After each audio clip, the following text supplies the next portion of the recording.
My name is Pustogarov. I'm from the University of Luxembourg, and today I will be speaking about Bitcoin anonymity.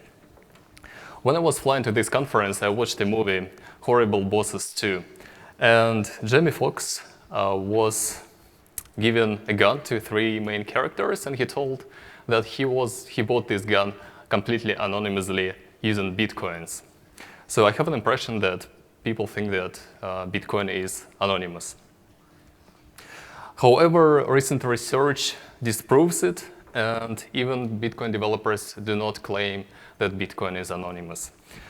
This encourages people to use Tor. Why? One of the reasons is that Bitcoin does not encrypt its transactions.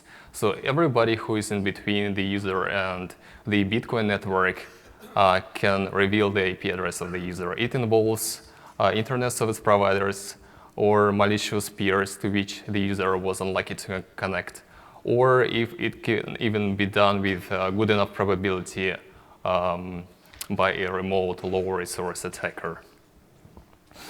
So today I'll be speaking about issues which arise when a user decides to use Bitcoin over Tor. I will start with a brief background and motivation. I will then explain how to isolate a user from the rest of the Bitcoin network. Then I will describe a technique how to fingerprint or set a cookie on a user's computer. And finally, I will show two low-resource Sybil attacks. So what is Bitcoin? Initially, it was perceived as a P2P network. However, right now there is a core of Bitcoin servers which accept connections. And there are users which occasionally connect to this core network to send and receive transactions. And this is what we will be concerned about, the anonymity of transactions which Alice sends to Bob. So to increase the anonymity of the Bitcoin system, users are recommended to use Tor and to generate as many Bitcoin pseudonyms, which are efficiently public keys. Right now, Bob is connected through Tor network, which is briefly a big set of proxies which Bob can chain and send his transactions through to the Bitcoin network. Usually, Bitcoin chooses three Tor relays, which are called guard, middle, and exit, and he sends the transaction, which travels all the path through the chains of relays and finally arrives to the Bitcoin network. So let's start with the first part, how to isolate the user from the rest of the Bitcoin network. The idea is very simple. There is built-in anti-DOS protection in Bitcoin, according to which if you're a Bitcoin peer and I send you a malformed message, you will increase a penalty score of my IP address. And if I send you malformed messages, you will increase this score, and finally it will reach 100, which means you ban my IP address. So let's see what happens when an adversary tries to send a malformed message to the Bitcoin network over Tor.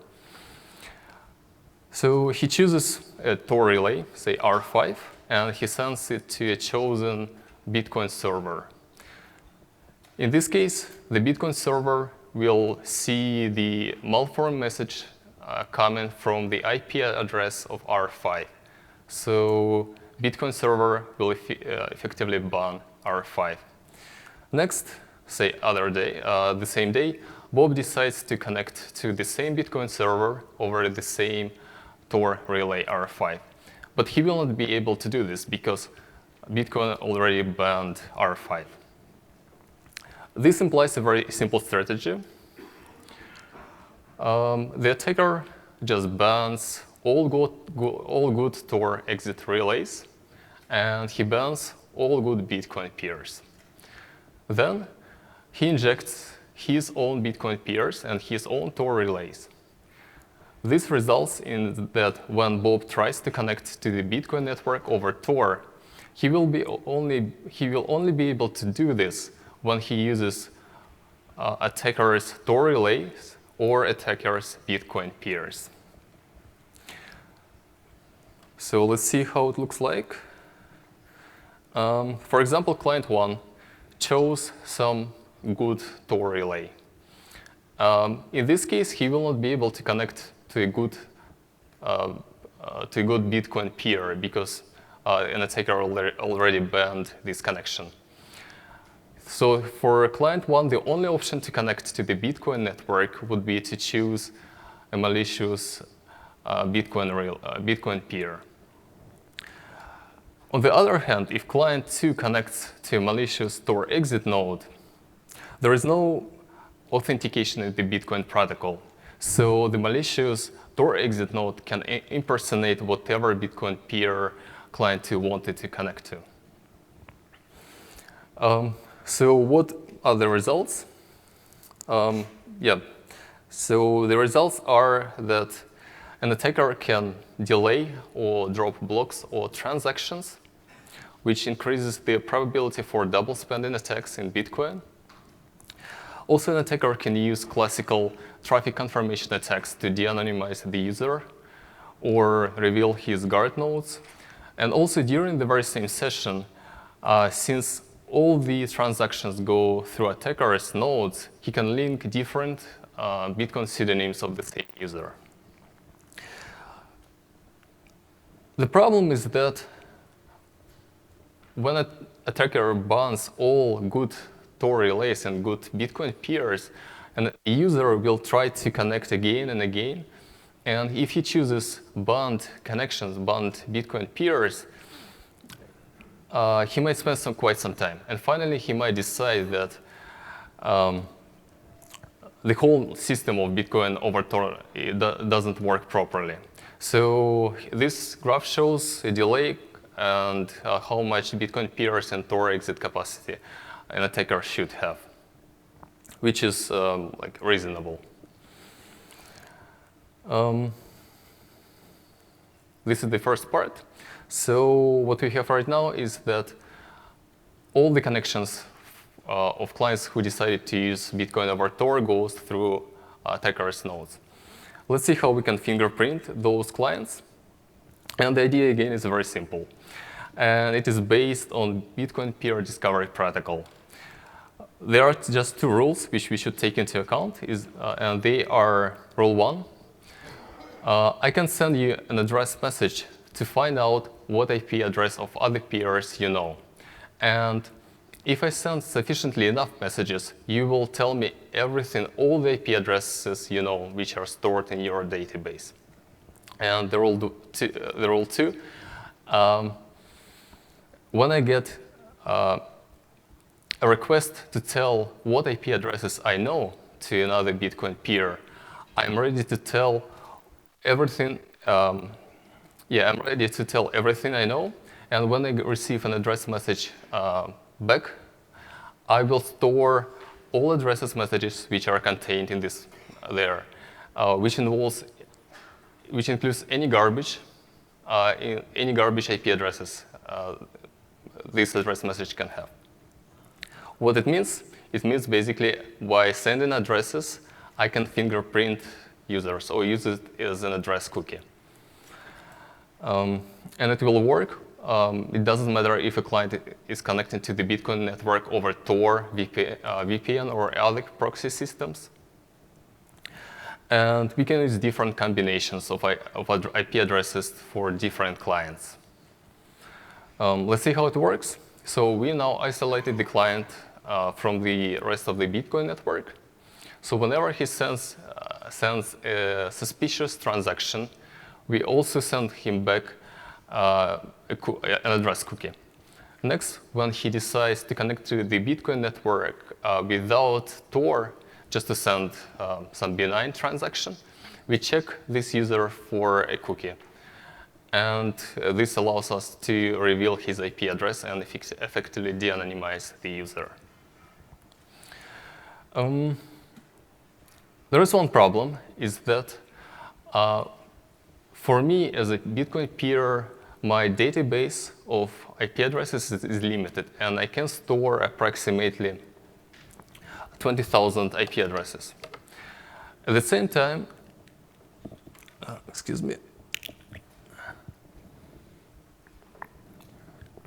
At the same time, whenever I make a connection to the Bitcoin network, I connect to 8 Bitcoin peers, and they will send me the IP addresses they know.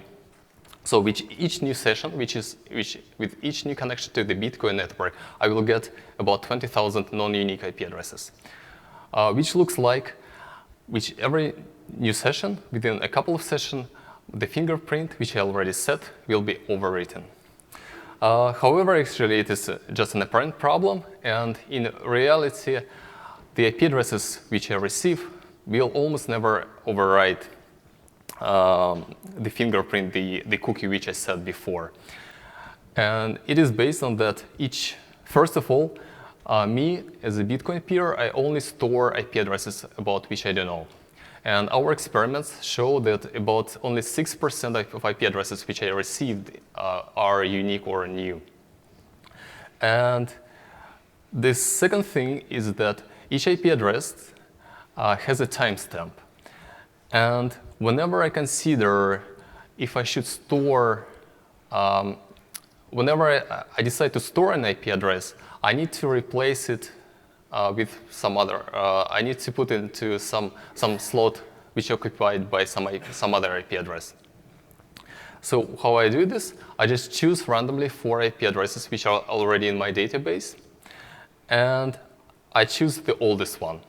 Again, our experiments show that for 45% of IP addresses in a client's database, they are older than 10 hours, which tells us that with a very high probability, the cookie set recently will not be overwritten. This table shows our experiments, and in a nutshell, within 10 sessions, we were able to preserve 36% of our fingerprint, which with very high probability allows us to uniquely de-anonymize the user. So the bottom line is that our fingerprinting technique survives restarts. It is preserved for many hours. And so, for example, within 24 hours, half of the fingerprint is preserved, which again allows us to de-anonymize the user. The bad thing for an attacker, this technique will be fixed soon.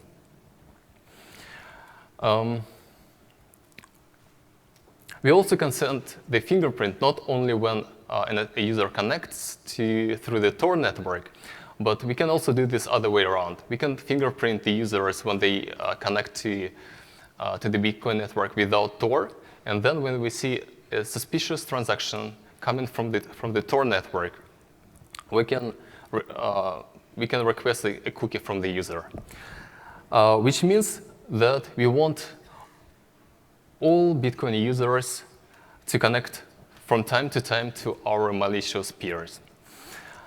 The problem is that right now I need one IP address per Bitcoin peer. I will describe 2 techniques right now. So the first technique is well known in the Bitcoin community, and it's also very simple. By default, a Bitcoin peer accepts 117 connections. This suggests a strategy: just get the whole list of Bitcoin peers and occupy the open connection slots.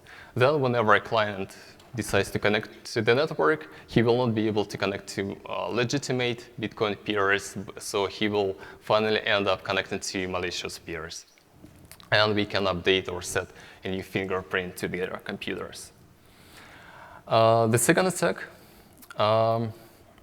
is based on the fact that if I already store an address of Bitcoin peer, I don't consider its port number when I decide to store it or not. So this suggests the following strategy. I broadcast in the Bitcoin network IP addresses of legitimate peers, but with the wrong port numbers. Then clients try to connect to those wrong port numbers, and which obviously fails. At the same time, when they receive an update of this IP address, they will not store those new IP addresses in the database because they already have the IP, but the port number are different. So the wrong port number will stay in the database, and the client will not be able to connect to the network. So as in conclusion, we force all Bitcoin over Tor clients to connect through bit, peers, or relays. We can set the fingerprint on their computers, which allows us to de-anonymize them. And we also know how to increase the chances that the client connects to malicious Bitcoin peers, so which allows us to refresh the fingerprint or request the known fingerprints from the Bitcoin clients. Yeah, this concludes my presentation. Thank you.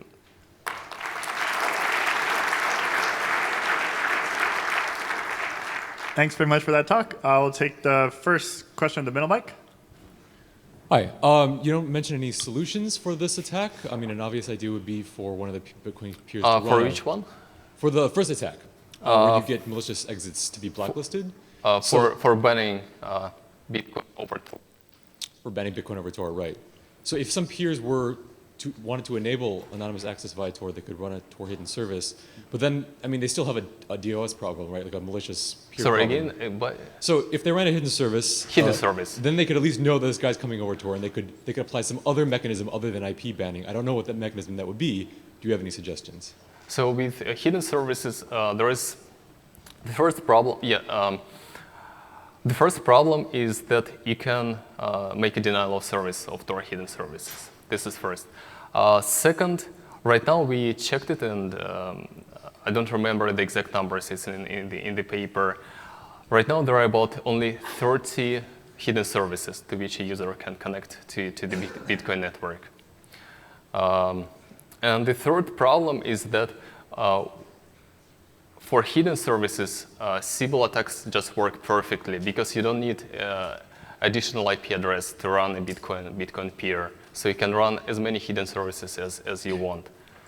So my suggestion would be, if you know a hidden service which you can trust, you need to connect to that hidden service. And just choosing random hidden service will not solve this problem. So the hidden service should be trusted, you know. Yeah, so. Thanks. Did you say that there are some Bitcoin peers who are running hidden services? Sorry? Are there some Bitcoin peers who are running hidden services? Is that what you said? Sorry. Are there some Bitcoin peers that are running Tor hidden services? Yes, there are. Like about 30. Oh, I didn't know that. Okay. So, and there is on Bitcoin Wiki, there is a list. We found some others by making queries to the Bitcoin peers. Yeah. Cool, thanks. Okay. Thanks. Can we take the question at the right mic? I was going to ask really similar things to Aaron, but just to ask the other side of that, what would be, it seems like this hinges on the fact that Bitcoin's main denial of service prevention is banning IPs that do something bad. Yeah. So, I mean, it seems like a necessary alternative would be some alternative to that. So have you looked at any other ways that you would be able to prevent denial of service without just... So I think the reason why they have Bitcoin anti-DOS protection is to prevent basically DOS in the whole network.